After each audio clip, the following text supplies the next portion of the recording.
So this is the old section, and that's going to be fine. So where are we here? The upgrade, we got a lot of variable speed equipment that saves electric use. And that's where the controllers for the variable speeds are in here. Do we use a lot of electricity here? We use about 6,500 kilowatt hours a day. A day? A day. Big electric use. So how much money would you say that is? What does it cost us a month to run this place? Average. I think I don't actually see the bill, but I think it's $90,000 a month what they budget. Yep. And they're thinking about renewable energy every chance they can. Solar panels, wind, whatever they can manage to get online, yeah. They consider 10 times the energy available in wastewater than what's needed to treat it. Is if it can be captured. And this could be captured in anaerobic digestion, which it's not a popular treatment now, but they use anaerobic digestion at Deer Island. Tell me how that works. Well, it's a system that produces methane gas amongst other gases, generally referred to as biogas. It's combustible, highly combustible. They heat water. They use steam, make heat water for steam turbines and make energy. I think the jury's out on whether it's viable or not. We don't know. The technology's improved, the hazards are there, but the efficiency's gotten much greater.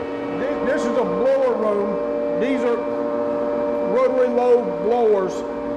They're soundproof cabinets, even though you hear a little noise in here. They're about 95 decibels inside the cabinets. They are really loud, huh? Yeah, oh, they're loud. And that's why they're in these capsules, because it's so loud. Yeah.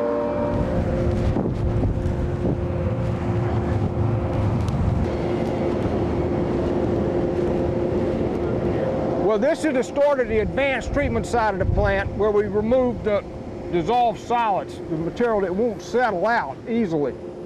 Gravity brings the wastewater from the headworks where we were first, through the clarifiers, and to this point in this concrete structure. Pumps below these two tanks pump the primary clarifier effluent up into our mixed liquor here. What we have here is about 1 million gallons in tank space that is in constant circulation. And what's in these tanks we refer to as mixed liquor. It's microbial life that we've cultured, and it exists in the waste stream naturally. But we cultured the bugs that we want that will nitrify and denitrify the waste stream, as well as take the dissolved solids down. For every gallon that comes into this portion of the plant from the primary clarifiers, 5 gallons are returned through this mixed liquor to mix what is a food source to the microbial life in the primary clarifier effluent. Do you use a lot of water here as well? Do you have? No. You use the same water that you get from the sewer? Yeah. Okay, interesting. We have our effluent is considered reuse potential. It's probably clean as Mycomic Pond or cleaner, and it's nothing you want to drink, but it's quite clean. This is the mixed liquor, and it goes in and out of aeration cycles. In part, this is what they call an aerobic process. We use this is one of the activated sludge processes, which relies on aeration. There's another huge blower room in here that provides the needed air for this treatment. These are the our rapid sand infiltration beds out here. There are 15 of them. We had 10. We got 5 more with the upgrade. And this is where our treated wastewater returns to groundwater. It's you see down here, the one that's online, that's been online, I think, for 4 days. It hasn't ponded up. Do you ever have to clean these out? Yes. And yes. Put fresh sand in? Or no? Yes, we have done it in the past 20 years. We've removed a layer of contaminants from the top remove sand, and that was. What do you do with that sand? We piled it up down here. That's the pile over there. Yeah. Got it. But that was the old primary effluent. I don't expect that we're going to have to remove any sand from organic matter building up in it since we've got the advanced treatment. What we have to deal with now is grass and weeds growing in these beds, and we're constantly removing the grass and the weeds.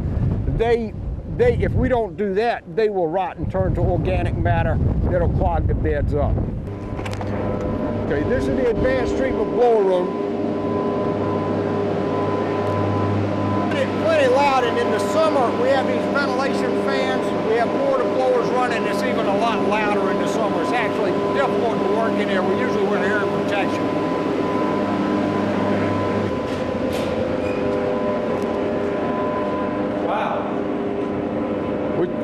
We talked about the 6,500 kilowatt hours of electricity a day.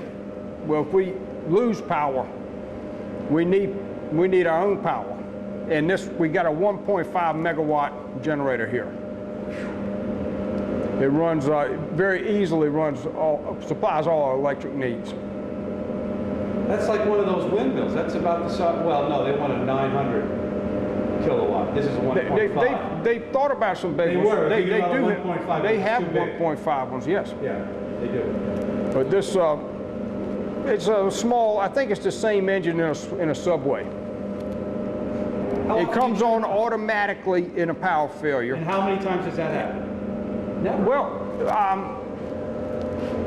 I think we probably had 5 or 6. Sometimes it's so short. You know, there's been short problems, and sometimes it's just on the South Shore Road. Why would we need this if it's only off for a short amount of time? Well, sometimes there's a good reason, because sometimes we may not lose power, but the quality of the power is less than ideal.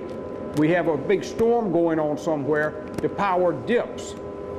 And our computers, everything here is computerized, the computers will shut down. But I mean, well, I guess my point is, how dangerous is it if you're offline for a little while? I mean, how bad could it be? It would, the treatment would stop, we would overflow, we'd have a big mess on our hands. It would overflow? Yeah, yeah. Because it comes in, it doesn't stop coming in. The advanced treatment, the advanced treatment side would not get the flow. We pump up from the clarifiers. What would happen is the clarifiers would overflow. Okay, this is Richard Moore, commonly known as Mo. He's an operator that worked at the old plant years back, and he came back to work with us again when we got to upgrade. This is tell us about this, Richard. This is clean water. All right, this is the final product. I've gone through the filtration system and stuff, and this is UV. This is how we disinfect it. We don't use any chemicals, so it's great on the environment. What do you mean? How does the lighting have anything to do with? Well, it's ultraviolet light, and what it basically does, make the bugs that are in there sterile, and it kills all the pathogenics and harmful bacteria that we don't want, and it doesn't kill the others. Is that right? That's really clear water, huh? Yeah, you can mistake this for your drinking water. We don't play around with it. No? Is there any chemicals in that at all? No chemicals at all. Our treatment plant process should get it very clean to start with, and this is a polishing treatment part of the treatment. Amazing. So how do you know how clean it is?